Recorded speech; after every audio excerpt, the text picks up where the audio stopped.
I knew something was wrong the moment my truck rolled around the last bend of the gravel road, where there should have been open space and a clear path to my 25 acres.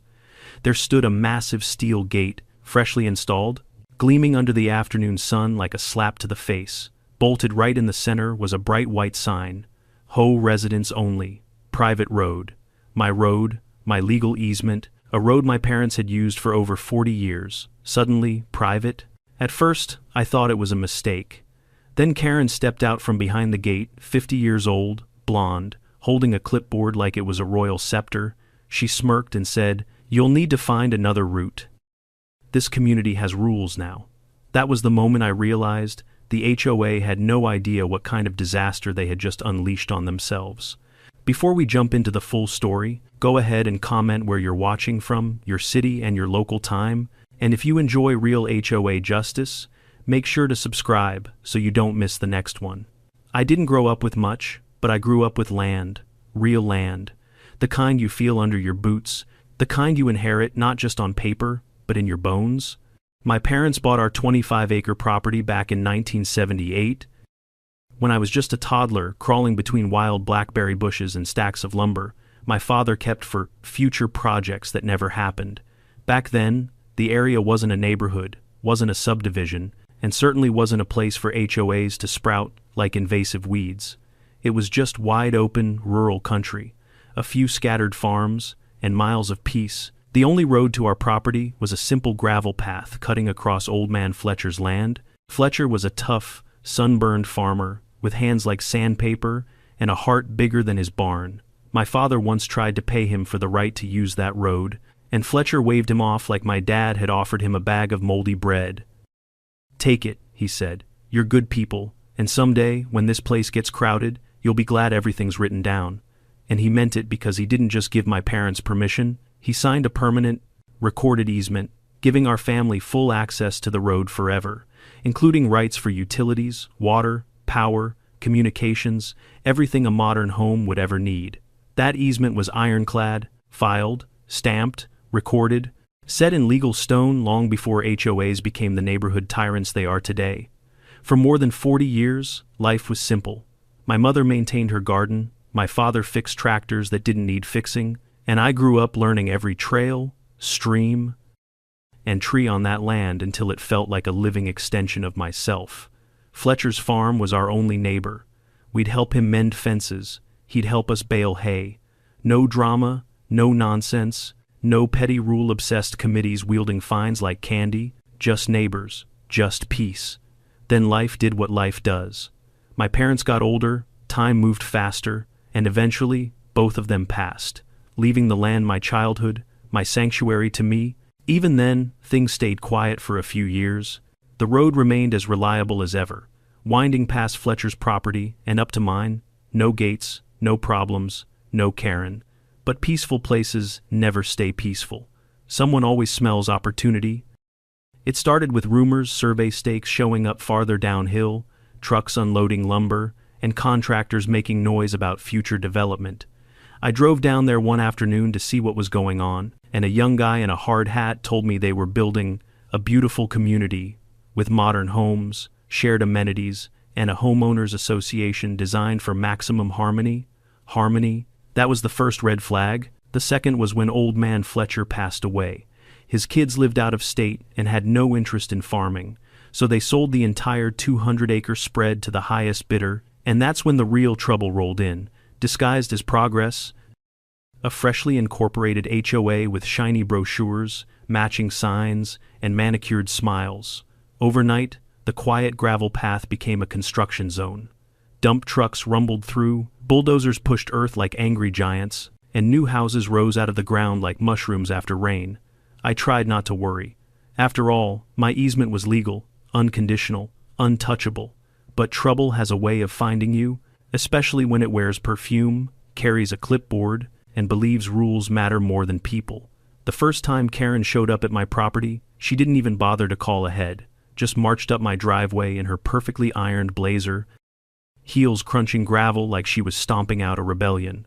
She introduced herself as the HOA president, acting president, she emphasized, as if that gave her royal authority instead of a temporary title. she said. The new community was designed to be exclusive, peaceful, and controlled. She explained that the residents were concerned about unregulated vehicles using their internal roads. Unregulated? That was the word she used for me, the person who had lived there since before the HOA even existed. Then she made her offer. HOA wanted to purchase my easement for $25, and assist me in building an entirely new road on the east side of my property, which would require cutting through woods, crossing a ravine, flattening uneven terrain, and essentially carving 2 new miles of road out of pure wilderness. She smiled like she was offering me a winning lottery ticket, not a financial death sentence. I tried to stay polite. I explained the history. I explained the legality.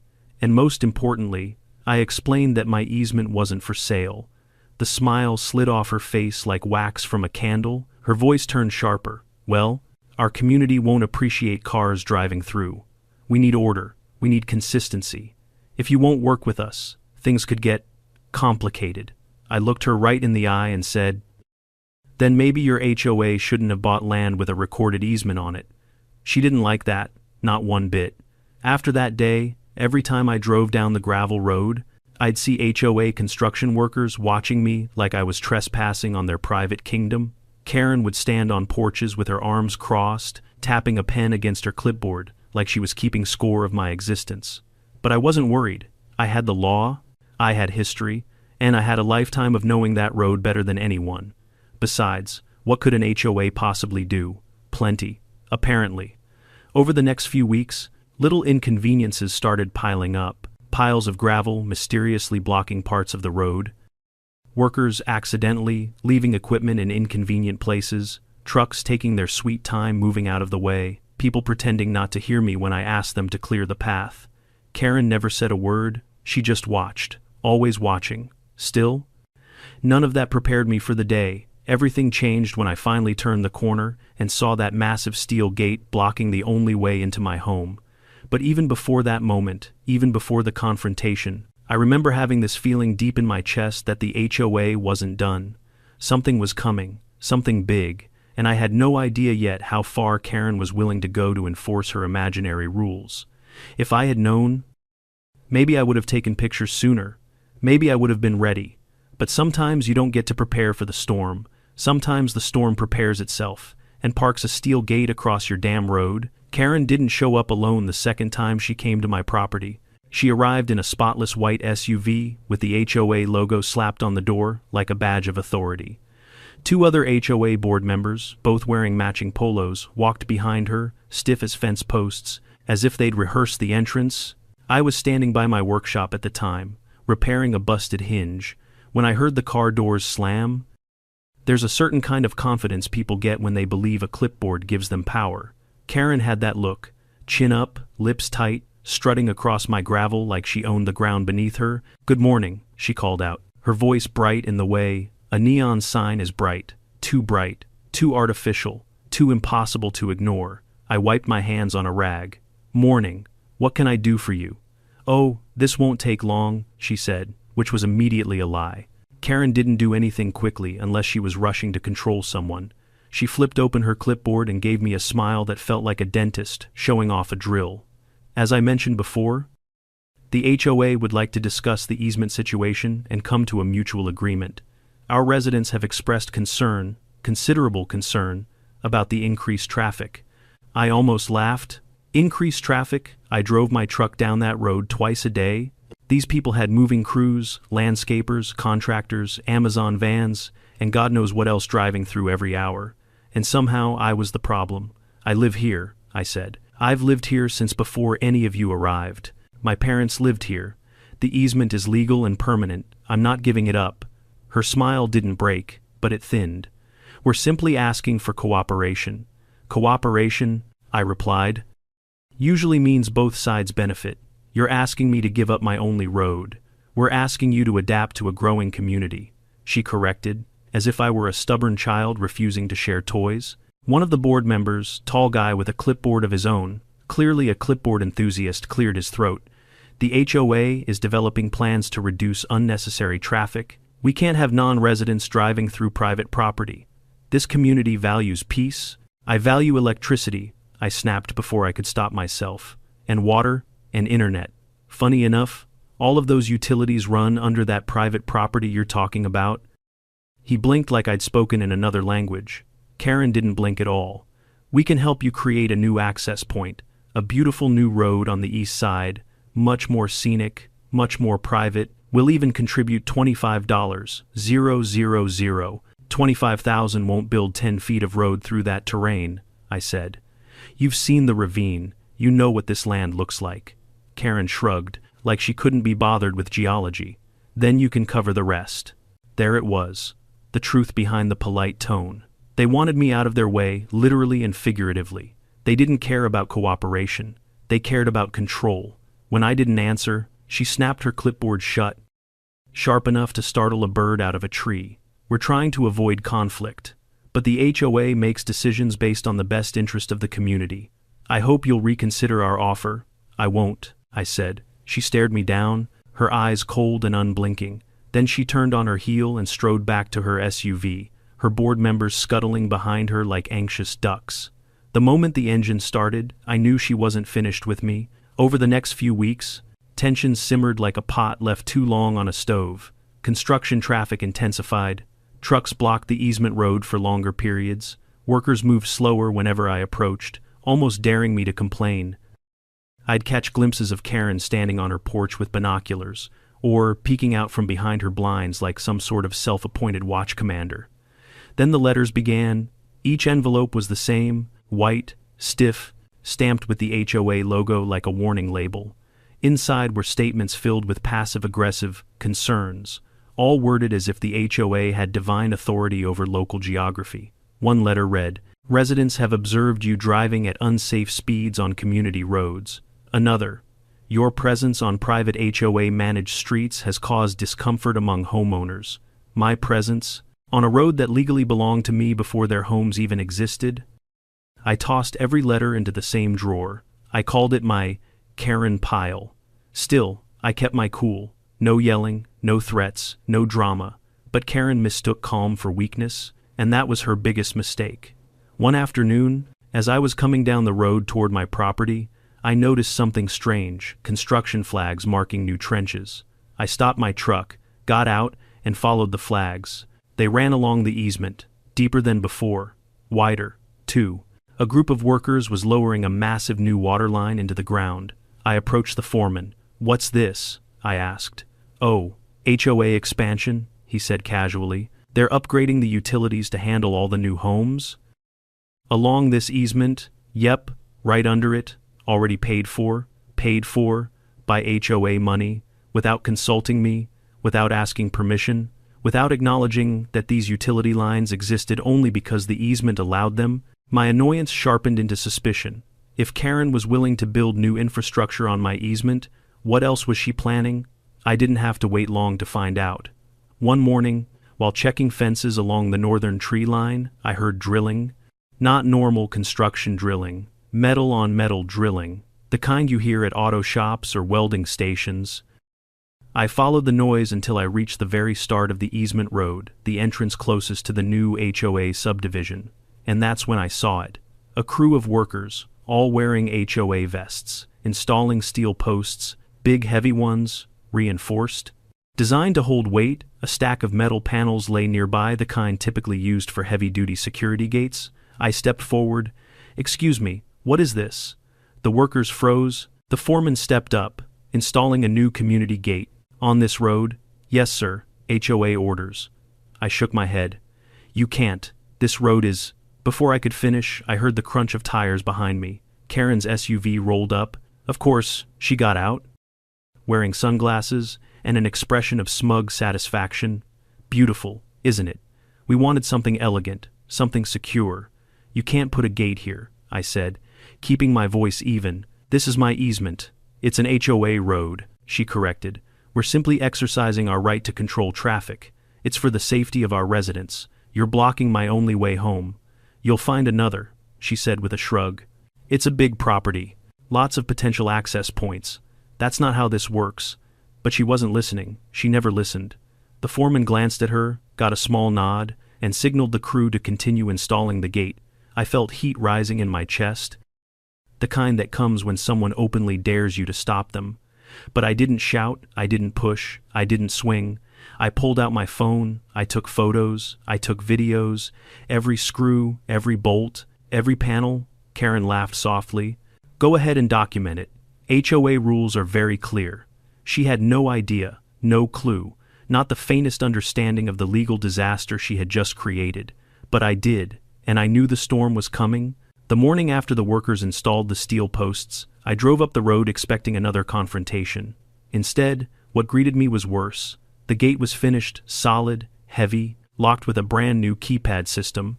A shiny black box blinked on the side, waiting for access codes I clearly didn't have. Metal bars stretched from one end of the road to the other, sealing off the only path like a prison door. A laminated HOA notice hung from the center, community access restricted, HOA residents and approved vehicles only. Approved vehicles. My own truck wasn't approved to reach my own home. I stepped out and tested the gate, shaking it hard. It didn't budge. This wasn't some flimsy decorative HOA gate. They had installed a legitimate fortification. Thick steel, cemented posts, industrial hinges. They meant business. I immediately called Karen. Straight to voicemail. I tried again. Voicemail. By the fourth call, I wasn't even expecting an answer anymore. I drove around to the temporary construction entrance. Tried there, blocked. Another locked barrier, smaller, but still locked. I got out of my truck, stared at the gate, and felt something sharp twist inside my chest. It wasn't anger yet. It was disbelief, shock, that someone could be bold or stupid enough to seal a man off from his own property like he was trespassing on his own life. Eventually I parked on the shoulder of the highway, grabbed my backpack, and started walking. 2 miles through the woods, over brush, under leaning trees, across uneven slopes, a trek nobody should have to take just to get home. I reached the house covered in sweat and scratches, exhausted, furious, and that's when I realized something. If I didn't fight this immediately, Karen would think she'd won. That afternoon, I called my attorney, Sarah Chen. If Karen was a steel gate, Sarah was a battering ram, sharp, relentless, and impossible to ignore. Sarah listened quietly as I explained everything. The easement, the threats, the increased traffic concerns, the construction, the gate, every detail. She didn't interrupt once, but when I finished, she exhaled a slow breath and said, "You're kidding. I wish. You have a recorded easement. Yes. Permanent. Yes. Documented utility rights. Everything from power to water. And HOA just locked you out. Like, I'm a stray dog." She laughed. Not because it was funny, but because it was legally ridiculous. "Okay," she said, "send me the documents. I'm going to ruin their week." I scanned everything, sent it all over, and waited. 2 hours later she called back. "You're fine," she said calmly. "They're absolutely, unquestionably, 1000% in the wrong. What do? We give them a chance to fix it. I'm drafting a formal demand letter." Sarah was a surgeon with words sharp, precise, lethal. She wrote a letter that made my jaw drop. It wasn't rude, it wasn't emotional, it was pure legal fire. It listed every clause, every right, every consequence. She gave them 48 hours to remove the gate or face a lawsuit for violating a recorded easement. When she emailed it to Karen and the HOA board, she CC'd their legal department too. Game on. It didn't take long for them to respond. The next evening, I received an email from the HOA lawyer, a man named Spencer, who apparently thought arrogance counted as legal strategy. The email claimed the easement might not apply to modern roadways, that the development constituted a change in conditions, and that I should seek alternative access routes to maintain harmony with the community. Alternative access routes? They meant the forest hill that nearly broke my ankle earlier that day. Sarah replied with 2 sentences. "There are no alternative access routes. Your client is landlocking my client's property, which is illegal." Their lawyer sent a longer, more defensive reply. Sarah sent an even shorter one. By the next morning, she was filing for an emergency injunction with the county court. Meanwhile, I still couldn't use the road. I had to park at a small dirt clearing near the highway and hike in again, this time with groceries. Bags cutting into my palms, squirrels watching me like I was some wandering lunatic. Halfway through the woods, I muttered to myself, "Karen better pray we don't get a thunderstorm." And just my luck we did. Rain soaked me from head to toe. Mud clung to my boots, my bags tore, I slipped twice, when I stumbled onto my own porch like a half-drowned bear. I swear I could hear Karen's voice echoing in the distance, lecturing me about HOA regulations while sipping overpriced herbal tea. That night, I sat at my kitchen table, glaring out into the wet darkness beyond my window. I felt anger hot, sharp, righteous. This wasn't a misunderstanding. This wasn't a neighborly disagreement. This was someone abusing power because they thought rules mattered more than human beings. But as angry as I was, something else nagged at the back of my mind. A memory. My father once said, "When someone tries to take your road, make sure you remember everything that road is connected to." The next morning, I dug through my parents' old file cabinet, faded papers, handwritten notes, maps, deeds, old photographs, and there, tucked between two envelopes, I found the full utility map for the property and all connected lines. Electricity ran under the easement, water ran under the easement, internet cables. Under the easement, I grabbed a highlighter and traced every line. All of them led to one realization. The HOA wasn't just blocking my road, they were using the easement to run their entire neighborhood. Sarah called an hour later. "Judge wants a hearing in 2 days. Be ready." I told her what I'd discovered. She went quiet for a second, then she burst out laughing. "They're using your utilities," she said, "under your easement while blocking your access. That's golden." "They don't know," I said. "Oh, they're going to know," she replied. "I'm amending the filing. This just turned into a damages claim." Over the next 48 hours, things escalated quickly. Sarah contacted the power company. They sent an engineer. He walked the lines, checked the panels, reviewed the connection points, and confirmed everything. "Yep," he said, "their grid ties directly into these lines. If these went down, their whole subdivision would go dark." I raised an eyebrow. "So, they're dependent on my easement?" "Oh, absolutely. Everything flows through here." He wrote a formal report. Sarah included it. The storm wasn't coming anymore. It had arrived. The HOA didn't remove the gate. They didn't apologize. They didn't negotiate. They didn't even acknowledge the legal papers taped to the steel bars.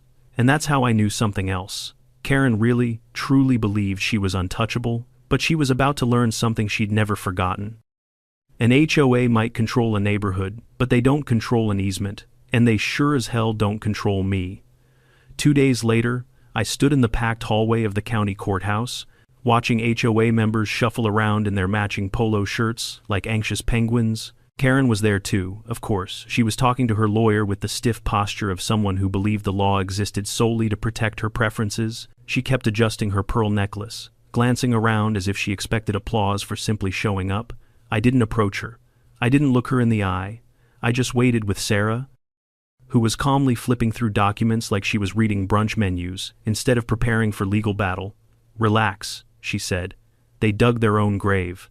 "I know," I replied, "but Karen doesn't exactly strike me as the learns her lesson type." "She will today." When the courtroom doors opened, we filed in. The judge, a stern older man with half-moon glasses and a reputation for not tolerating nonsense, entered shortly after. Everyone rose. He sat, papers shuffled, and then it began. Karen's lawyer went first. A tall man in a sleek suit with a voice as smooth as dish soap. He launched into a monologue about development, community needs, and modernizing infrastructure. He argued that the easement might no longer apply, that property boundaries had shifted, and that the evolving neighborhood necessitated new restrictions on non-resident access. He talked for 5 minutes straight, waving his hands like some sort of HOA conductor, directing a symphony of excuses. The judge listened with growing impatience. When he finally finished, the judge turned to Sarah. "Ms. Chen," she rose, calm and lethal. "Your Honor, this is simple." She placed the easement document on the desk with a satisfying thump. A permanent, recorded easement, unambiguous, irrevocable, binding on any future property owners. Another document. Photographs of the gate blocking my client's sole access to his home.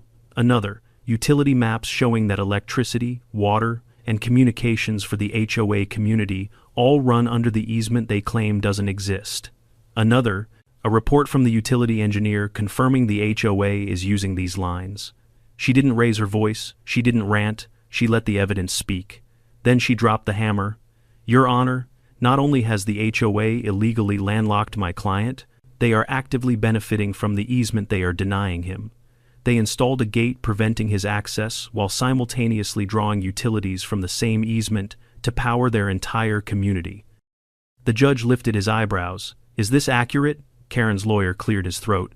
We dispute the applicability of that easement. The judge cut him off. That's not what I asked. Are you using those utilities? The lawyer hesitated, glanced nervously at Karen, then muttered, Yes, the community currently uses those lines. The courtroom fell silent. The judge leaned forward, folding his hands. So, your client blocked the easement while relying on it for essential services. Karen opened her mouth like she wanted to defend herself, but no words came out. She looked like a goldfish in a pink blazer. Sarah stepped in again. Your Honor? My client hiked through the woods for 2 miles in a thunderstorm because the HOA installed a steel barrier on his legal access. They ignored a demand letter. They ignored the law. They ignored basic decency. The judge nodded slowly, absorbing every word. Finally, he spoke. Remove the gate within 24 hours. Karen's shoulders stiffened. Failure to comply, the judge continued, will result in a fine of $10,000 per day. Karen's jaw dropped so hard I thought it might hit the floor. Her lawyer tried to object, but the judge raised a hand. I've heard enough. This was a blatant violation of property rights. And just like that, the gavel fell. Hearing adjourned, Karen didn't look at me not even once. Her lawyer whispered something to her urgently, but she seemed frozen, staring straight ahead like she'd just watched her HOA kingdom start to crumble. As people filed out, Sarah nudged me. Congratulations. That was the easy part. The easy part, I repeated, incredulous. Oh, absolutely. They still owe for damages, income lost, legal fees, emotional distress, if we want to push hard. And let's not forget, your utilities are the backbone of their entire community. They're lucky you're not shutting them off. I didn't know whether to laugh or be horrified. We walked out of the courtroom into warm afternoon sunlight. I felt 10 pounds lighter. The weight of weeks of frustration, anger, exhaustion finally loosened. But of course, the HOA didn't take the loss with grace. When I drove back to the easement road that evening, I saw 3 HOA board members surrounding the gate like confused raccoons trying to solve a puzzle. None of them knew how to take it down. One was poking it with a screwdriver, another was filming it on his phone like it was a crime scene. Karen stood off to the side, arms crossed, face tight with fury. Her expression was a masterpiece, equal parts rage, embarrassment, and disbelief that she wasn't the most powerful person in the room anymore. When she saw me, her glare sharpened. You think you're clever, she snapped. I rolled down my window. No, I just think I know how to read legal documents. You're disrupting our entire community. You locked a man out of his own property. You could have worked with us. I tried. You wanted control. She sputtered, unable to form a coherent comeback. By midnight, the gate was gone, not unlocked, not propped open, gone loaded onto a flatbed truck and hauled away like a broken toy.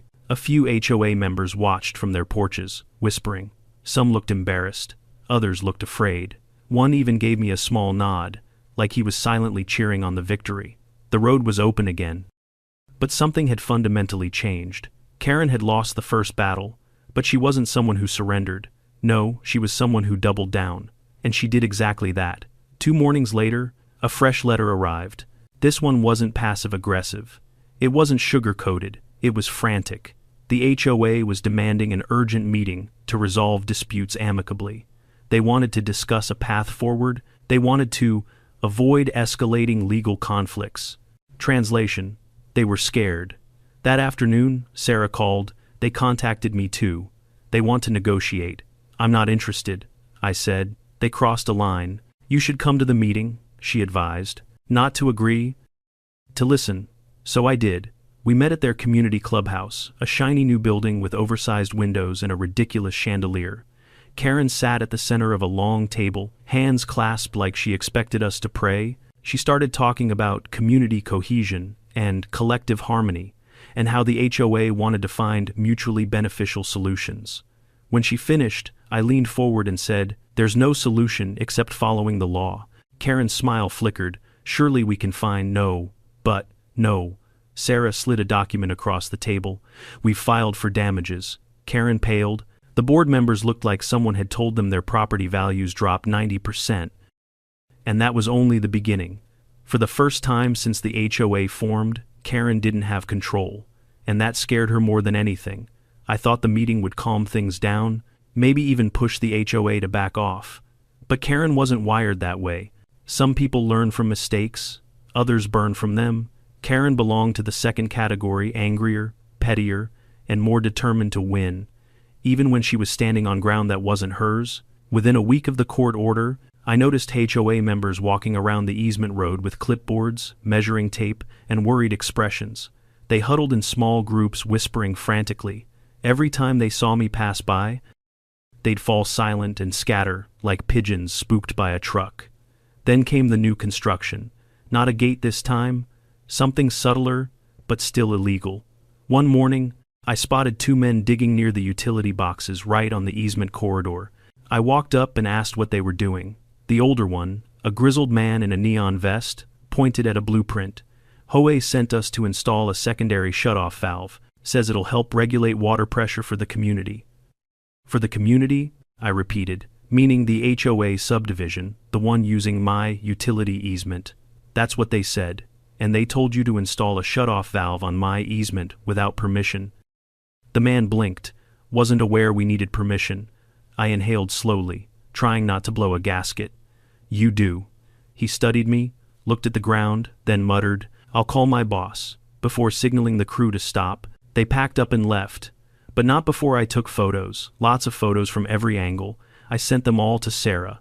Her reply came within minutes. "They really don't know when to stop. This strengthens our case, document everything." I did exactly that. The HOA kept pushing. Sometimes small things, workers accidentally blocking the road, other times bigger rumors spreading that I was endangering the community by refusing to work with the HOA. I even overheard one homeowner say, "Why doesn't he just move? He's clearly not a good fit for this neighborhood."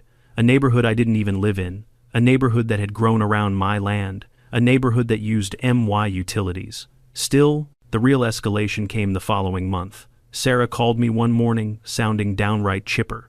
The judge approved our damages claim, court date set for next week. That was good news for me, terrible news for Karen. When word got out, the HOA leadership spiraled into full-blown crisis mode. Emergency meetings, mass emails, community alerts. A few residents even approached me quietly and apologized for the board's behavior. One guy told me, "Look, man, Karen thinks she's a sheriff, but she doesn't represent all of us." I thanked him, but, honestly, the apology didn't fix much. The day of the damages hearing arrived. The courthouse parking lot was nearly full. Apparently, HOA drama was the small-town equivalent of a blockbuster premiere. People filed into the courtroom, whispering like they were about to watch a season finale. Karen entered wearing her brightest pink blazer. Her expression was a tight, forced smile, stretched across a face that had clearly forgotten how to relax. Her lawyer looked equally strained, clutching a stack of folders like they were flotation devices on a sinking ship. Sarah, on the other hand, walked in like she owned the building, calm, steady, confident. She gave me a nod, ready, as I'll ever be. When the hearing began, Karen's lawyer tried a new strategy: sympathy. He talked about financial strain, miscommunication, and honest mistakes. He insisted the gate wasn't meant to restrict essential access, but simply to ensure security for residents. It was such a ridiculous argument that even some HOA members shook their heads.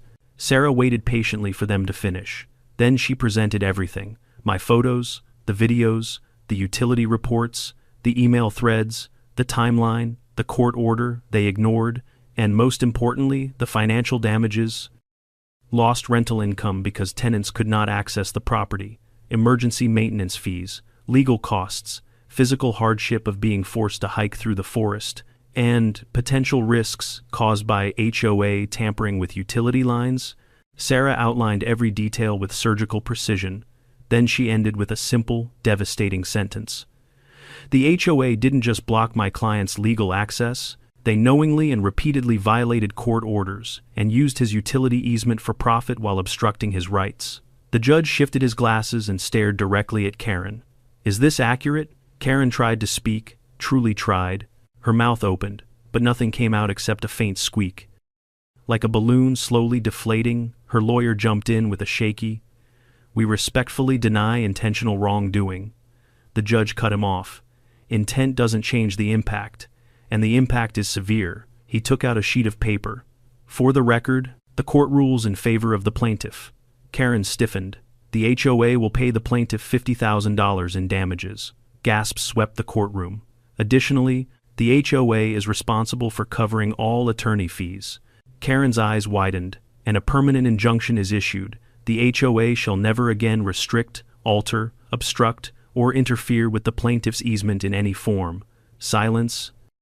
Then the gavel came down like thunder. Karen wilted into her chair. Her lawyer rubbed his forehead like a man contemplating alternate career paths. HOA members exchanged horrified glances. And me, I felt relief. A deep, satisfying exhale I'd been holding for months. Outside the courthouse, reporters crowded around Karen. One shoved a microphone toward her. "Do you have a comment about losing the case?" Karen snapped. "No comment," then stormed off toward her SUV. Sarah smirked. "Well, that went beautifully." "Better than beautifully," I said. "That was justice."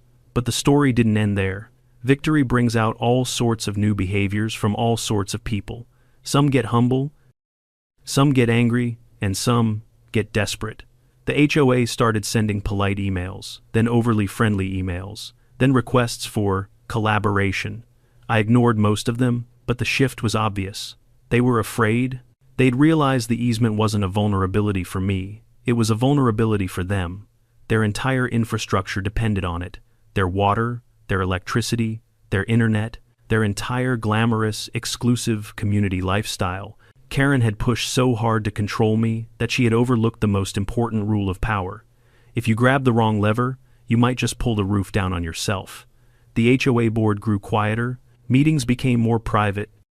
Rumors circulated that homeowners were furious about legal fees, furious about Karen, furious about decreased property values. But the biggest storm was still ahead, because when desperate people feel cornered, they try to buy their way out, and that's exactly what happened next. The shift in attitude from the HOA was almost comical. They had gone from threatening me, blocking my road, and pretending the easement didn't exist, to suddenly acting like we were long-lost buddies who just needed a friendly chat to clear the air. I wasn't buying it for a second. The first sign of their panic came in the form of a carefully worded email from the HOA board. "We value positive relationships with all community neighbors. We hope to work collaboratively to restore goodwill." Goodwill? From the same people who locked me out of my home in the rain? I deleted the email. The next day, a pastel-colored envelope appeared in my mailbox. Inside was an invitation printed on glossy cardstock to a HOA community brunch, complete with mimosas, pastries, and open dialogue. The brunch was scheduled for Sunday at 10 a.m. The card mentioned encouraging reconciliation, and of course, it was mandatory for all HOA board members. I wasn't an HOA member. I wasn't required to show up. They just desperately hoped I would. I tossed that invitation into my fire pit. The night after that, my phone buzzed with a number I didn't recognize. I let it ring out, assuming it was a telemarketer. Then a voicemail came through Karen's voice, sounding shockingly gentle. "Hi, it's Karen. I was hoping we could talk. I think we got off on the wrong foot. Maybe we could meet and find a mutually beneficial solution." I deleted the voicemail. Nothing in the world could have prepared Karen for being powerless. She was used to being obeyed. She was used to people flinching when she raised her voice, or bending to her HOA rules, or desperately trying to avoid fines. She wasn't used to losing, and after losing in front of an entire courtroom, she was spiraling. But I didn't expect her to show up at my house.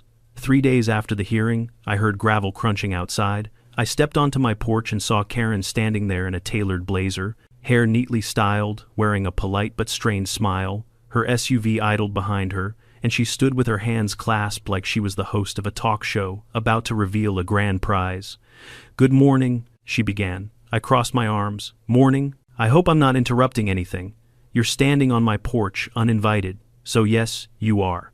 She flinched, but regained composure quickly. She was trying so hard to play nice, it almost looked painful. "I came because I believe we can resolve everything," she said softly. Everything is already resolved, I replied. The court resolved it. Yes, of course. But perhaps we could, resolve things further. I raised an eyebrow. Meaning? She took a deep breath. The HOA would like to make you a formal offer. For your property? I stared at her for a moment, unsure if I'd heard correctly. You want to buy my property? Karen brightened, thinking she'd found the right button to push.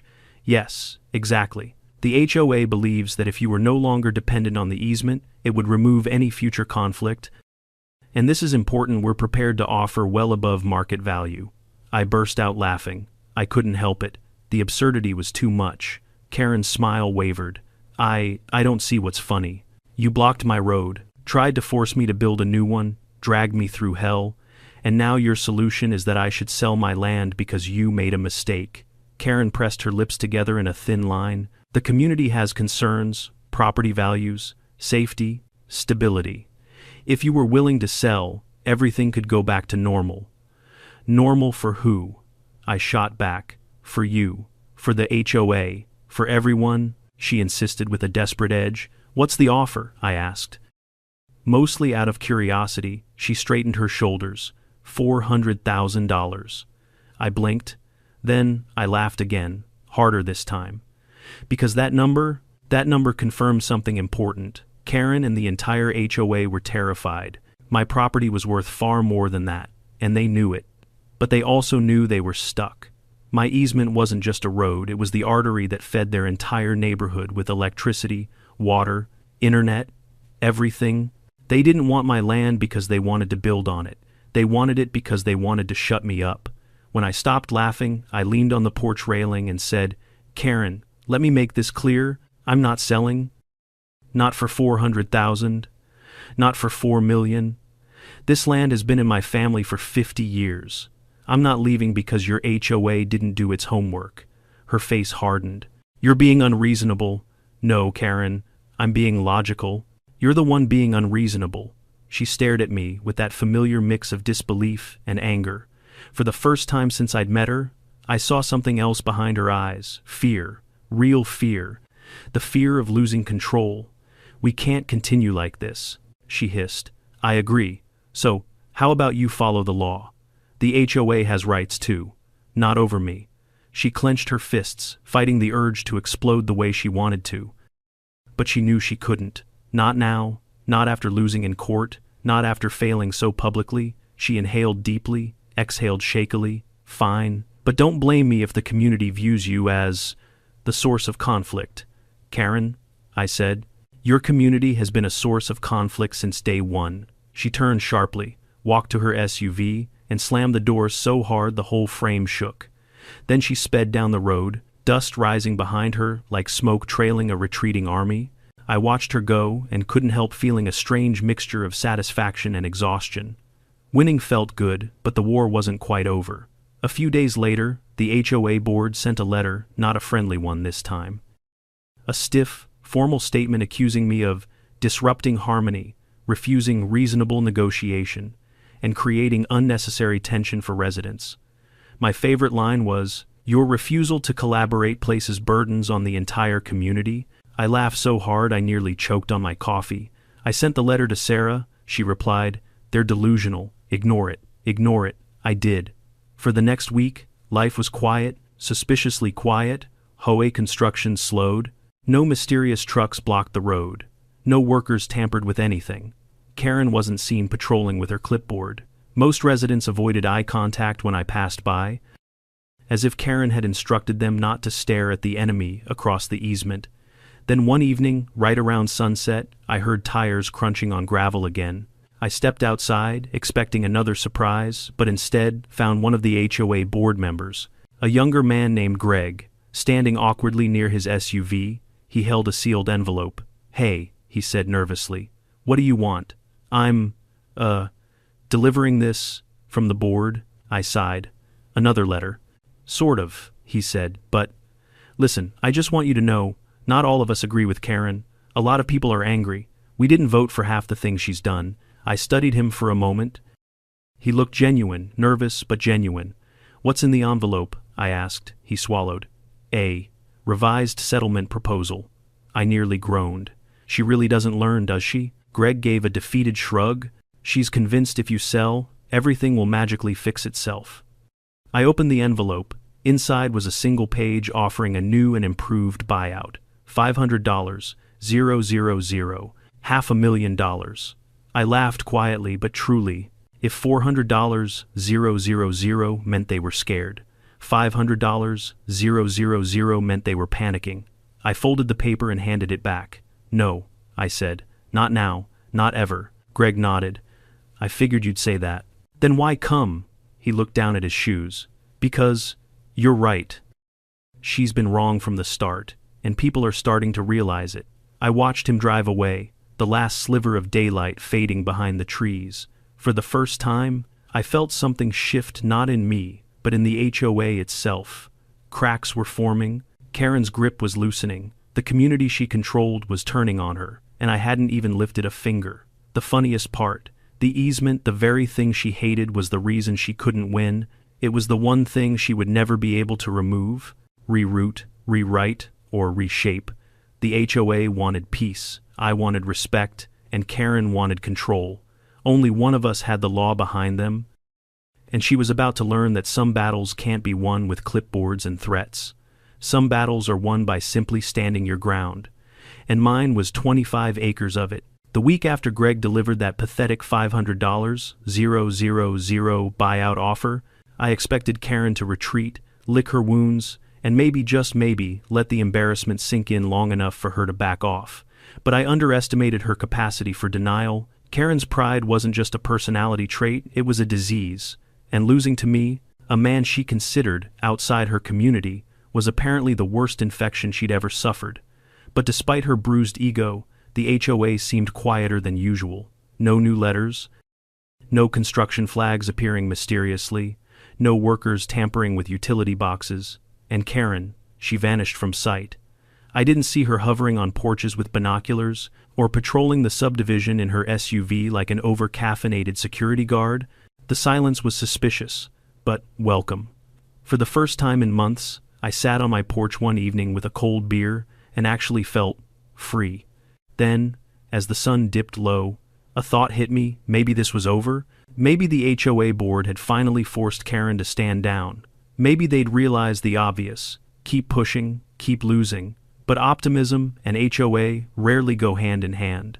2 days later, I received a certified letter from the county recorder's office. I signed for it, stepped inside, and opened it carefully. Inside was a copy of a document the HOA had recently attempted to file. My stomach tightened. It was an official request to amend property boundaries around the easement area. In simpler terms, they were trying to redraw the map. Karen wasn't trying to buy my land anymore, she was trying to legally suffocate it. I marched straight to my truck, drove to the county office, and demanded an explanation. The clerk, a tired woman with glasses hanging from a beaded chain, looked up the file. "This was submitted by your neighboring HOA," she said, adjusting her glasses.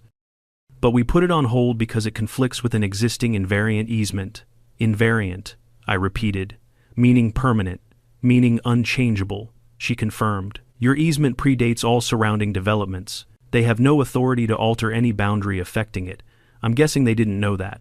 Oh, they knew. Karen just thought rules bent for her. I walked out of the office with a copy of the stopped request and immediately forwarded it to Sarah. Her response came in seconds. "They're digging their own grave. I'll take it from here." By now, even homeowners inside the HOA were fed up.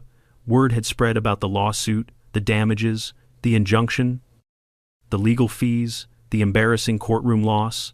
Some were angry, others were ashamed. One man even approached me while I was fueling my truck at the gas station. "Listen," he said awkwardly, "I'm sorry about everything. This wasn't what we signed up for." Karen's intense. Intense, I echoed. "That's one word for it." "She's lost support," he admitted. "The last board meeting was a mess. People want her gone, and yet she's still here," I replied. "For now," he said. "But the next election is coming, an HOA election." I had to smile. If there was one thing Karen loved more than rules, it was power. And losing power, that would hurt her more deeply than any lawsuit ever could. Still, her desperation wasn't done showing.